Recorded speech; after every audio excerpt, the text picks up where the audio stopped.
too gross.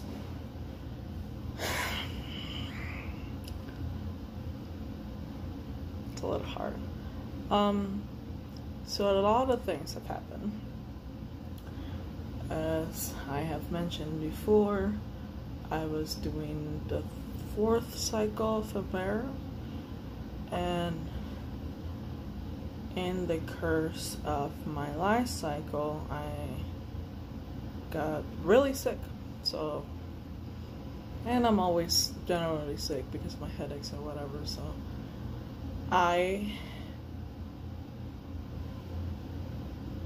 went to the ER last Tuesday, the 16th maybe, I don't know, and I had a miscarriage, which is depressing and upsetting, heartbreaking, and incredibly devastating, as we can say. But to top it all off,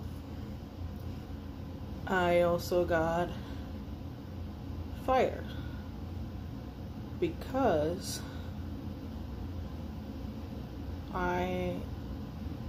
the official reason was not fired, it was temporarily laid off. But when they were doing this and they give me a letter and did it all beautiful and whatever. Well, before that, so when I called my boss friend, I told him, I was like, Mark left work, we're here in the hospital, we were there for since 3 p.m. to midnight almost. I was like, he's here, he can provide all the, I can't speak, miscarriage, I won't talk about it. So then Mark was keeping in touch with him, and he said to him that I should have a week off. And I was like, sure. I mean, mind you, I've never had a vacation in this job, and I've had it for 2 years. And I've never got paid sick off. And so then Chris and I were just, texting. He's like, it's not your fault, whatever, because of course it's me. I think it's my fault. But besides from that, I sent him the letter from the ER that said she needs at least 3 days off. And every time I do go, because I never call in sick without a doubt. When I call in sick, I need to accept in myself that it's bad enough for me to go to the ER or the doctor and spend $300. So if my pain would stand its equivalent to that pain, to that price, then I go.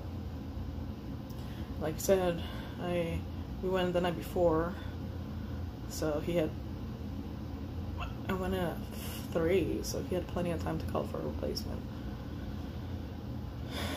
The thing's right. I called him the day before, I provided with the notes, I always provide with the notes. And when they laid me off, I was like, but I always give you a doctor's note, they're always excuse.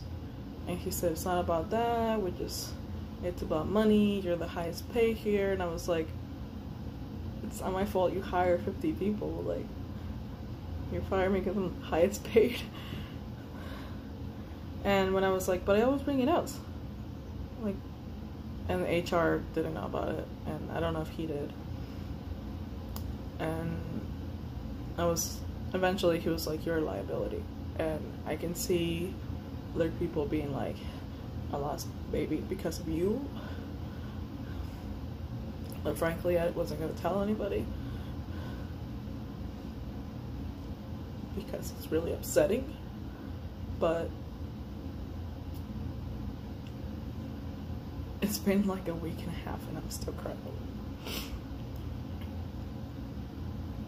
Anyways, so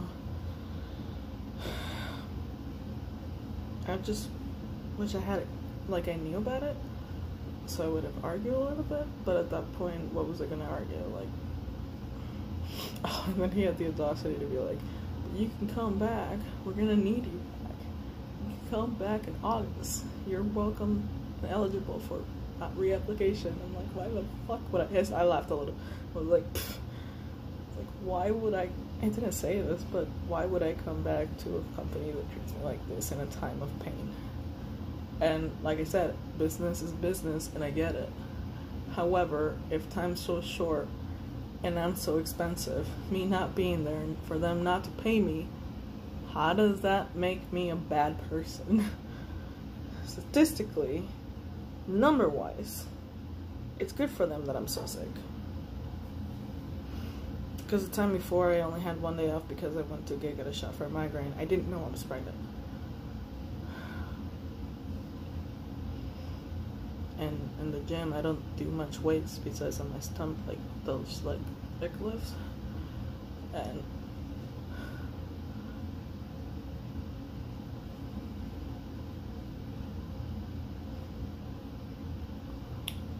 but anyways, so then about a week and a half, the cramping stopped. I went in because I thought I was getting my period. So the week before, I was getting a lot of cramps and a lot of headaches, like I mentioned, and I have migraines, so I assumed it was another migraine. And then the cramps happened. I was like, I'm gonna get my period tomorrow, and then it kept happening. And then I went swimming, and nothing happened. So that happened for almost 4 days, 5 days. I want to say a week, but I'm not sure. But at one time, I wrote it down on the calendar because the treatment, you're supposed to keep days of when to fuck, when you're ovulating, things like that.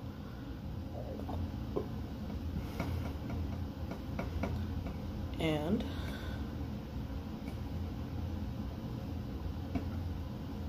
eventually I just started getting, I did get a pregnancy test that was positive, but it was a dollar store one.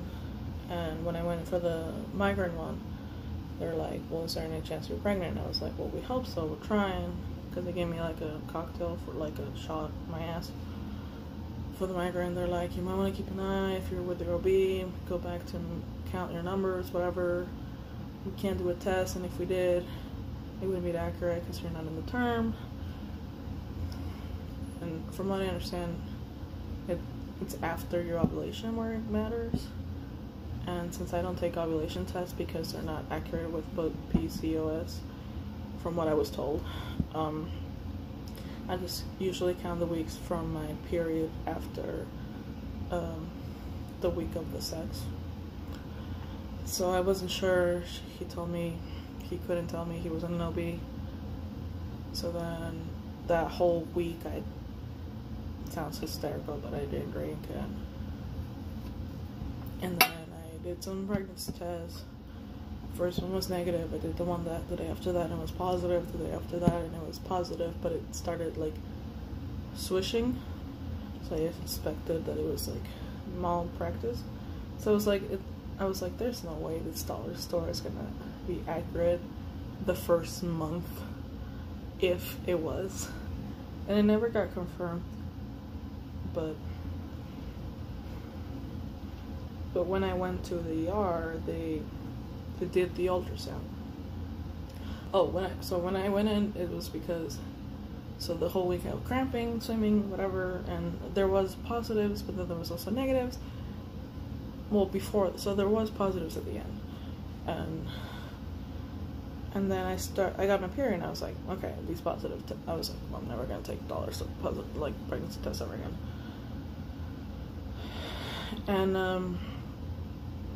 And then I started bleeding a lot, which is normal because my period's only like 3 or 4 days. So the first 3 days are usually the worst.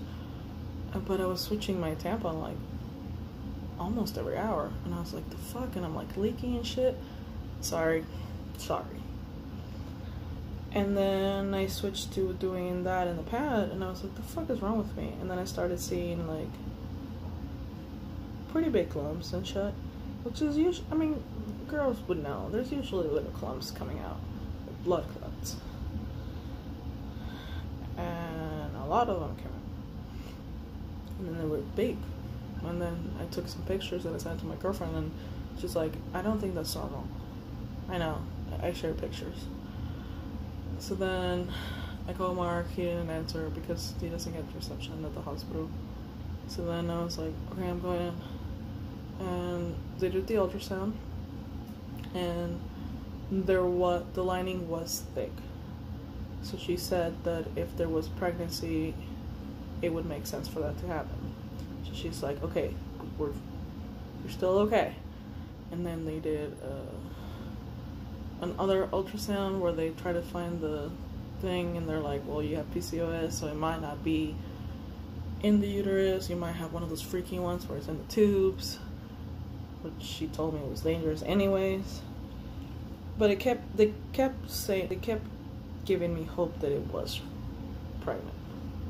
And they did like 3 different pregnancy tests, and the HDL hormone was higher than normal, but low enough for it to be dead.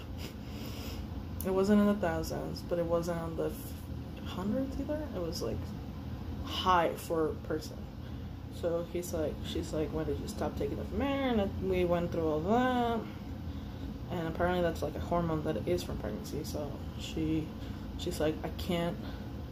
She's like, if you missed it, it was a pretty early pregnancy. I'm so sorry. Then we cried. And then they did something to scrape it all out. And that was my day.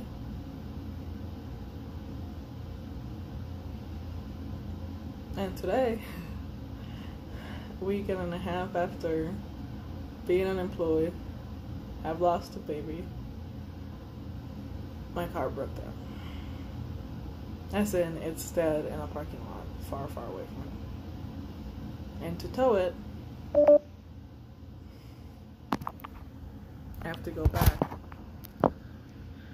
to give the guy the keys, but it took an Uber that was like $20 already to get to my house, and I have to go do it again and then pay $70 to him, and then pay whatever it is for it to get fixed, and I'm unemployed.